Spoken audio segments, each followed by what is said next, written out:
My name is Adam Taylor Jr. I graduated in 2009. I do a lot of things, to be honest with you. So I own a real estate company. I am an investor. I'm in the South Carolina Army National Guard as a commissioned officer.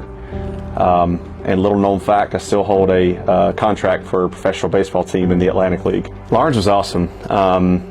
You know, I was a Montessori kid. I was actually the first public Montessori group in the state that we were the guinea pigs. And starting in first grade, Montessori kid, and just grew up, and it was a place that I always felt safe. It was a place that my parents used to drop me off at the YMCA at 10 o'clock in the morning and pick me up at 4 in the afternoon. And I got the chance to, I always had a ball in my hand, whether it was playing basketball, baseball, football. Actually, my first job was at the YMCA, cleaning bath mats, so definitely started from the bottom. But it was a place that you kind of knew everybody and everybody knew you, and I really enjoyed that.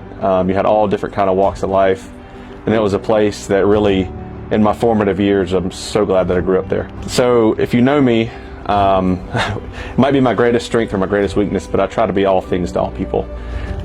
Whether it is what was on student government with class president, or on the baseball team or the basketball team, really I wanted to know a lot of people and be known by a lot of people.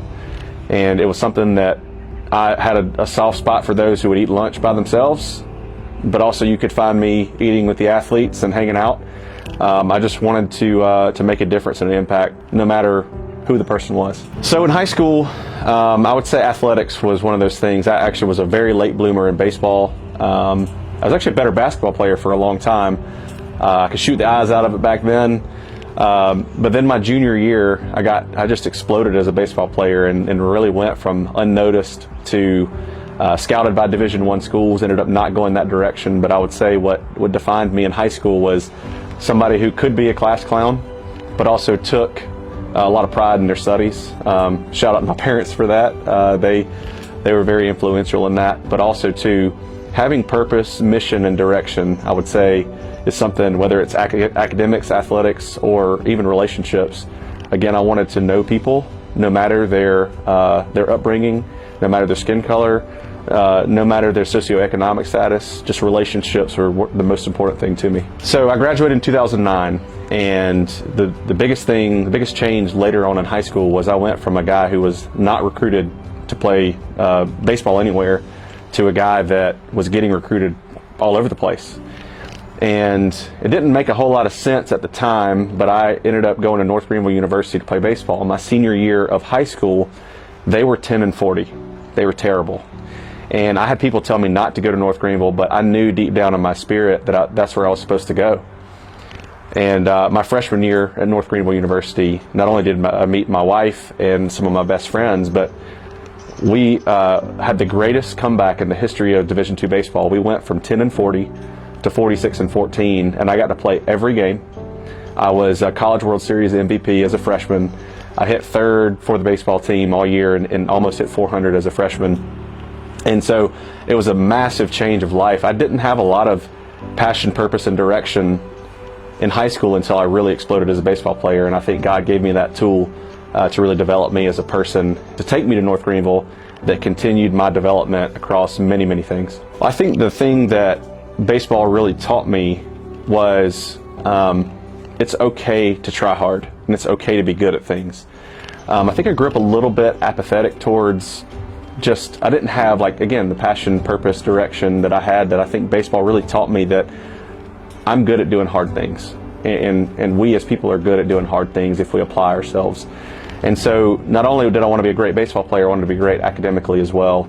And I graduated, I think, with about a 3.9 GPA from North Greenville University, because I didn't want to be a one-dimensional person. I wanted to be a good athlete. I wanted to be a good student. I wanted to be a good friend. I wanted to be good at all the things, because I think that's where a life fulfilled is. So I graduated in 2013 from North Greenville University, where I had an amazing 4 years. And my options at the time were either to join the military, which is something I've always wanted to do, or pursue a career in professional baseball. So I signed as a non-drafted free agent baseball player in 2014.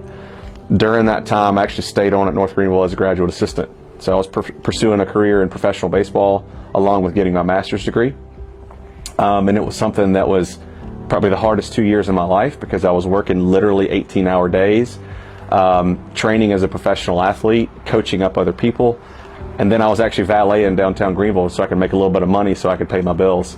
But it was one of those things that for months and months and months I would survive on 4 or 5 hours of sleep, and it built me into the person that it continued to validate the fact that I can do hard things and that it's okay to push yourself to do hard things. So in 2020, I decided to leave the corporate world and start a full-time real estate business. And it was scary. I was going from the W-2 lifestyle to self-employed.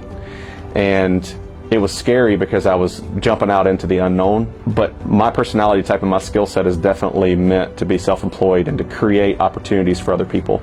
And so my day-to-day, there is no schedule day-to-day wise. But it's a combination of leading other people in my organization. It's a combination of helping that buyer, that seller, find the perfect property or sell the perfect property so I can get them to their next phase of life. And what I'm doing now is very much my skill set because I love people, all people.